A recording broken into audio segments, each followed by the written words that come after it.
বলছি যে হিঙ্গলগঞ্জবাসী পরিবর্তন চায়, এখানে কর্মসংস্থান চায়, যুবকদের চাকরি চায়, সিট ডালা বিক্রি করে নয়, এরা নিজেরা পরিশ্রম করতে চায়, এনারা কখনো কারোর গোলাম হয়ে থাকতে চায় না।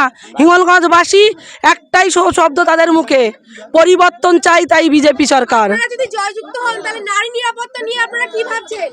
দেখুন, এমনিতেই আমাদের নারী নিরাপত্তা নিয়েই আমাদের লড়াই। সন্দেশখালীর থেকে হিঙ্গলগঞ্জ বিধানসভার মাটিতে আমাদের নারীর সুরক্ষাটাই আগে থাকবে। তারপরে তো আরও তো আমাদের কেন্দ্র সরকারের যে আমাদের প্রকল্প, আমাদের দলের প্রকল্প, সেগুলো একের পর এক থাকছে। আগে আমাদের প্রথম উদ্দেশ্য হচ্ছে আমাদের নারী সুরক্ষা। নারী সুরক্ষা চাই। এই বাংলায় যেভাবে মমতা বন্দ্যোপাধ্যায়ের অত্যাচারে মানুষ জর্জরিত, সেই অত্যাচারের মধ্যে থেকে মুক্তি দিতে চাই মানুষকে। মানুষ নিজেরা মাথা উঁচু করে বাঁচবে। এখানে একটা নতুন একটা হিঙ্গলগঞ্জ তৈরি হবে। সেই হিঙ্গলগঞ্জের নাম ভারতবর্ষের মানুষের মুখে মুখে থাকবে, যেমন সন্দেশখালীর মুখে মুখে এই সন্দেশখালী যেমন ভারতবর্ষের মানুষের মুখে মুখে আছে।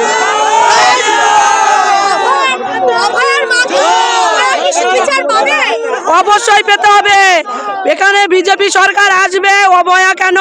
আমাদের এই পশ্চিমবঙ্গের যতগুলো অবয়া থেকে আমাদের ছোট ছোট শিশু মা বোনেরা যারা এই অত্যাচারের শিকার হচ্ছে, প্রত্যেকে বিচার পাবে। আর আগামী দিনে যাতে না এইরকম দুর্ঘটনা ঘটে, তার জন্য আমরা পাশে থাকবো মানুষের। এই লড়াই হচ্ছে, সব থেকে বড় লড়াই হচ্ছে নারী নিরাপত্তা। এই পশ্চিমবঙ্গে মমতা বন্দ্যোপাধ্যায় মায়েদের সম্মানটাকে একটা ব্যবসা কেন্দ্র খুলে তুলেছে। এরপরে তো বলবে যে নারীদের এখানে কোনো সম্মান নেই। বলেছেন এর আগে, আপনারা শুনেছেন যে রাত 8টা বাজলে মেয়েরা ঘর থেকে বেরোবে না। আজকে বলছি, এত রাত্রে আমরা হিঙ্গলগঞ্জের মাটিতে আছি, এত শত মায়েরা আছে। মমতা বন্দ্যোপাধ্যায়, আপনি দেখে নিন, আপনার পতন অনিবার্য, আপনার পতন হচ্ছে। আপনি যখন অপেক্ষা করছিল সাধারণ মানুষের কাছে, কি বলবেন? দেখুন, এসআইআর নিয়ে যে মমতা বন্দ্যোপাধ্যায় যে একটা কি বলবো, একটা নোংরামি যাকে বলা যায় করেছেন, যে ডাটা থেকে পুরো ডিলিট করে দিয়েছেন মানুষের নাম। সেই বিষয় নিয়ে সেই খসড়া তালিকায় যে মানুষদের নাম নেই, তারা লড়াইয়ে লেগেছেন, তারা আজকে বিক্ষোভ করছেন। তা আমরা তাদেরকে সমর্থন জানাই, কেননা তারা কেন নাগরিকত্ব হারাবে এই মমতা বন্দ্যোপাধ্যায়ের জন্য।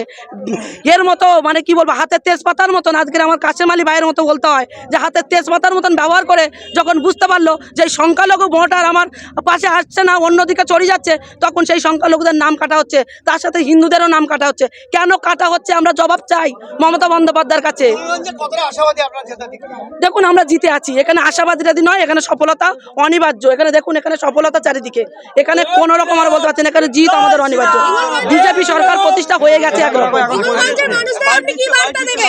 হিঙ্গলগঞ্জ বাসীর আমার কাছে একটাই বার্তা, যে আপনারা এখানে পরিবর্তন নিয়ে আসুন, বিজেপি সরকারকে নিয়ে আসুন, প্রধানমন্ত্রীজির হাত শক্ত করুন। আমরা সবসময় আপনাদের পাশে আছি। নারী নিরাপত্তা থেকে নিয়ে আপনাদের জল, রাস্তা, স্বাস্থ্য, সব দিক থেকে আমরা দেখবো, আপনাদের পাশে কথা দিয়ে যাচ্ছি।